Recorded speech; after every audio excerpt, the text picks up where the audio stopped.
guys, welcome to Psalm 131. My gosh, can you imagine? We are on the final stretch into the end of this. I think we've been doing it for 2 years, this 2 year study. With that in mind, I want to mention that it is becoming very difficult to paint and draw on the left side of my Bible. There is such a bump, a mountain coming up from that spine that that side of the book is just increasingly more and more difficult to draw on. So it's interesting, as we come into the end, that it's just this has been an amazing experience. Um, and just so much revelation from our God. So, with that said, let's go into Psalm 131. And I'm just going to have to ask you to stick with me on this one and stick through my thought process as I was praying through this week's psalm. I know shoes, right? You're thinking, what in the world? I don't get it. Well, here's the deal. Here's the deal. So, as I was praying into it, of course, the words that just resonated with me were from the Passion Translation, Psalm 131. I am humbled and quieted in your presence, like a contented child who rests on its mother's lap. I'm your resting child, and my soul is content with you. So that just resonated with me. That is our inheritance as children of the King. That our inheritance is that I am resting. Um, I'm just resting and content in Him, not of Him, but in Him. I am content and peaceful.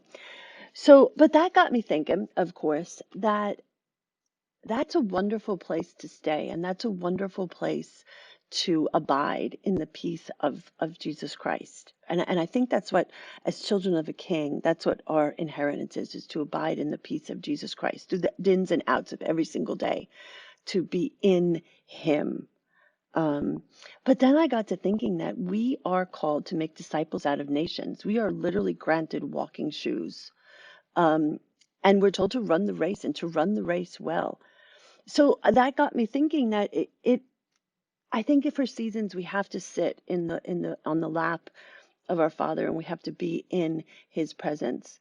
But I think to me it struck a chord that, like a weaned child, so at some point we leave the security of a mother's breast and we break out into the world and we take these first toddler steps and we don't even know how to walk. And when you were a young girl, did you play on your daddy's feet where you would stand on his feet and he would walk for you?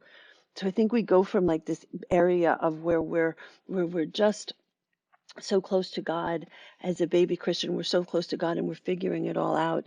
And gosh, look, we're always figuring it out. Never are the mysteries of God revealed to us. But there comes this point where we're given our marching orders and we're told to share our testimony of who He is to us. And maybe in the beginning we need to walk on our daddy's feet as He walks us out into the world, and He shows this how it's done through love and grace and mercy, and not with judgment and condemnation and force. But through love and grace and mercy, we get to color our world. And we're taught that on our daddy's feet at first. But then we get our own walking shoes. We literally get a pair of shoes, and we're told to go and make disciples out of nations. And I believe that when we're told to go and we're told to do, that we get to take the peace of Christ with us. We get to say that I still rest on my Father's lap, even as I'm walking, because I am in the peace of Christ. And the peace of Christ is not about my location. It's not about where I am. It's about whose I am. So as I get my walking shoes, I get the peace of Christ. So there are things that we were created to do for such a time as this. There is no surprise in the grand order of things that you and I walk on the earth in this time. This is all part of our Father's doing, and we get to be content in the peace of our calling. I want to encourage you that if you've been sitting on the sidelines and you're afraid to take your first step, and you're not afraid is a big word, if you are hesitant to take a first step and you're hesitant to put those walking shoes on. I want to encourage you that our God is a God that will walk you out on his feet at first. Just ask him for help. Ask him for the guidance and the structure that you need to start walking out into the world in your calling, to start walking out into the world in what you were created to do. There is nobody else that can do what you were created to do. You might be feeling that, oh, there's so many other people that are doing whatever this dream of yours is. I want to encourage you that there's nobody that can do that the way that he created you to do that. It doesn't matter. It doesn't matter. Trust in the calling on your life and trust in the God who made you, who created you, and is calling you into that. Walking shoes. Walking shoes are very, very important. My walking shoes here are hanging on a string. And I started out with like the little white booties, but come on, I want to have cute, adorable shoes. I want the cutest shoes on the planet if if I'm going to be walking. So I created for myself the cutest shoes on the planet. But my shoes, I imagine them almost hanging on God's rearview mirror, that I've traded up.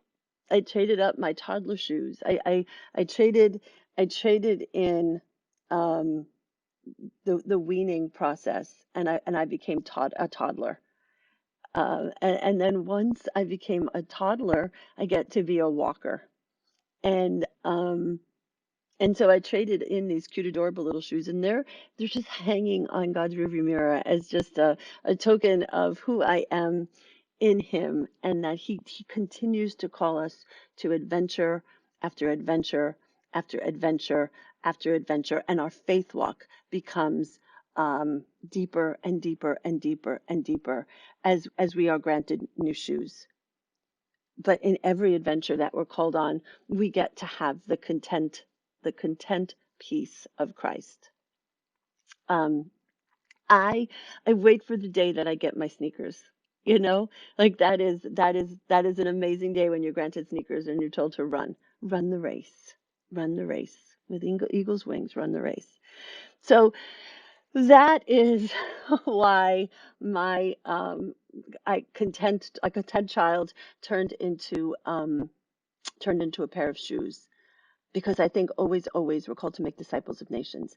And I know that that's my revelation for today.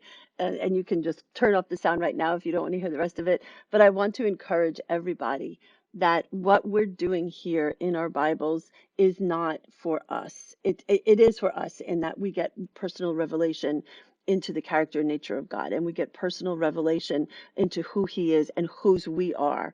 But I so firmly believe that what we're doing here in our Bibles is meant to be shared, and we're meant to evangelize through color. And He's calling up a creative army so that we can march across the world and color His world with beauty and grace, His loving kindness, His mercy. We are doing so much more than making our Bibles look pretty. Be with Him. Get the revelation, get the conversation going, get what He wants to say to you about the scriptures, and then please tell everyone about the wonders of your God, and the wonders of the conversation that you had with Him. Like, do we take it for granted that we just literally get to go into the throne room and talk with our God and that He answers? Running shoes.